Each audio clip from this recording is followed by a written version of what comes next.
أكبر الله أكبر. So-called Israel, very interesting developments that we should be aware of.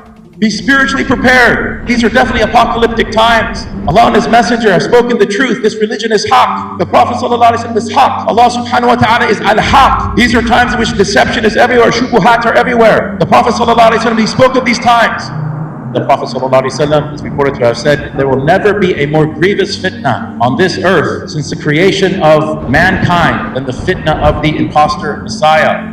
Indeed, Allah subhanahu wa ta'ala did not raise a prophet except that prophet warned his ummah about the imposter Messiah. It is the most evil of tribulations. The first major sign of the Sa'ah after the descent of our master Isa ibn Maryam alayhi salam, the true Messiah, is the emergence of the imposter Messiah. But even before the coming of the Dajjal, the Prophet ﷺ informed us of the coming of 30 lesser Dajjalun, all claiming to be prophets, and all of them liars.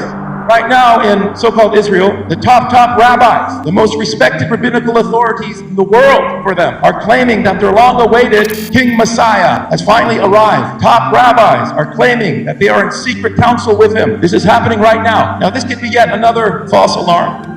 There have been many messianic claimants in the past. There was a messianic claimant in 17th century Turkey who convinced Jews from all over the world that he was the Messiah, and he ended up converting to Islam. But in addition to this, there are 5 blemish-free 1-year-old red heifers recently arrived in so-called Israel from a ranch in Texas. Blemish-free red heifers means completely red, not a single black or white hair, and never having been yoked before. What is the significance of the blemish-free red heifer? So the blemish-free red heifer, by the way, is the namesake of the second surah of the Quran, Al-Baqarah, Baqaratun, Musallamatun, La shiyata fiha. According to Jewish belief, there have been 9 previous perfect red heifers sacrificed in Jewish history. The last one was sacrificed over 2,000 years ago. But then the temple was destroyed by the Romans in 70 of the Common Era. According to the Torah, the water that the priests, the Kohanim of the temple use for their temple rituals, this water must be purified by the ashes of a 2-year-old blemish-free red heifer. The ashes of one red heifer can last for hundreds of years. So there are currently 5 perfect red heifers in so-called Israel, and they're all 1-year-old. If one of them makes them to 2 years old and is still perfect, then this 10th red heifer in their history will be sacrificed by their King Messiah. And after that, the temple and priesthood can be reestablished in Palestine. And they will push hard to do that. In other words, it is very likely that Israel will announce that their Messiah has arrived. Allahu A'lam. Now we know that this person, should he emerge, is not the true Messiah. He may not be the Dajjal either. Maybe he's just another false messianic pretender or a forerunner of the Dajjal. The point is, he's not the true Messiah.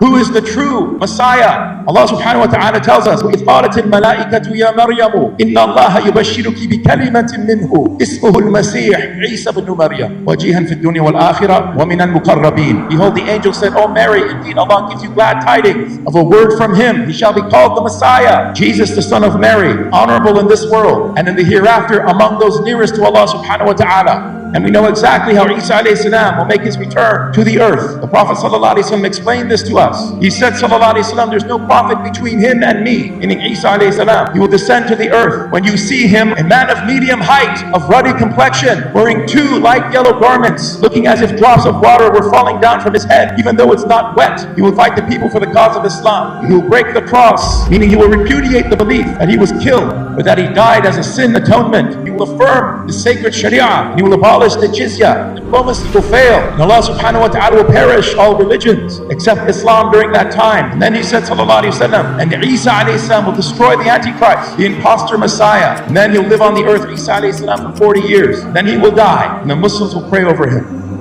The Prophet ﷺ also described the imposter Messiah so that we might recognize him as well and not be deceived. He said ﷺ, shall I tell you of something about the Dajjal that no other prophet told his nation, that he is one eye. And he said he will bring with him the likeness of paradise and hell, and what he will call paradise will actually be hell. The message of the imposter Messiah only focuses on what is in front of us. the dunya. He is literally the opposite of Isa alayhi salam, who said the similitude of this world is like a man lost at sea, who takes hand over fist of seawater into his mouth. The more he drinks, the thirstier he gets, and eventually dies from it. The Dajjal teaches humanity that their Jannah is this world, and there's nothing beyond this world. He teaches them to engage their shahawat. If we are not vigilant, the fumes of the culture of the Imposter Messiah and his minions will insidiously choke us and our children out of Islam. This is not a joke. The Prophet ﷺ told us to display ithbat, firmness, resoluteness in the face of the Imposter Messiah. Allah subhanahu wa ta'ala says, Ya ayyuhalladhina amanu, idha laqitu fi'atan fathbutu, wadhkuru Allaha kathira, la'alakum tuflihun. Oh, you who believe, when you meet a force, be firm, be resolute, and remember Allah subhanahu wa ta'ala with much remembrance in order for you to prosper. وَأَتِيعُوا اللَّهَ وَرَسُولَهُ, and obey Allah and His Messenger. وَلَا تَنَازَعُوا فَتَفْشَلُوا وَتَذْهَبَ رِيحُكُمْ, and do not be divided, lest you fail, and your power and your confidence depart from you. وَاصْبِرُوا إِنَّ اللَّهَ مَعَ الصَّابِرِينَ, and be patient, Allah is with the